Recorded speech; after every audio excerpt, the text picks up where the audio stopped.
S&P, technically we're checking that zone from the bottom, but it's just kind of like what we talked about last night, how I think we were going to gap down and be green.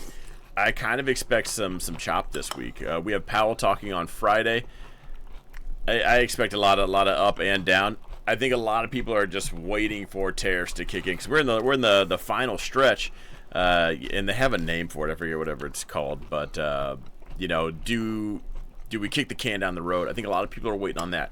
Kick the can down the road. Do we just enact them and everything's fine? Do we give a bunch of breaks? Is the retaliatory stuff, you know, just it's kind of like that auction on eBay where we're waiting for that last little sniper to come in and say something last minute. Which is that did lead to the kind of confidence for me to go long on this, just because I felt there was how much worse could it get? That's a very dangerous thing to say. I just felt there was more chances of someone coming out and kicking the can down the road than there was doubling down, you know, no reason at the very end. You don't just say I'm going to do 100% tariff.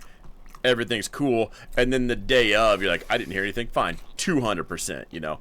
So I that's why I kind of took the bullish end. We are checking that zone from underneath, though, so that is something to take note of. I put this line here on the YouTube video that's public, talking about my SPY play. But that is why I went closer to at the money as far as selling that put. As you can tell, it's working out just fine. I'll probably close that tomorrow morning. I don't know if I'll ride that out throughout the day. If we were to gap up, sure, I probably will, because even if that sends it south, it needs to come down pretty quickly for that contract to really gain anything. So tomorrow morning, it'll catch a pretty decent beat down just from theta. Again, that's the 550s that I had sold that expire tomorrow. So I mean, that's the kind of red day we're gonna have to really make that thing at the money, let alone anything else. So trending down tomorrow, even a 15-minute, if we're trending down on the 15-minute time frame, any of those bases where it goes sideways for an hour is going to just really evaporate that contract. So I still kind of feel good about that, as long as we don't just anything crazy happens overnight. I did explain what I'll do regardless. NASDAQ just kind of looks like everything you want it to look like. We gapped down, hit that zone, tricked everybody, and that's like a stop hunt to me. This looks like a stop hunt, not on the 4-hour time frame. Typically, you'd see that on a smaller time frame.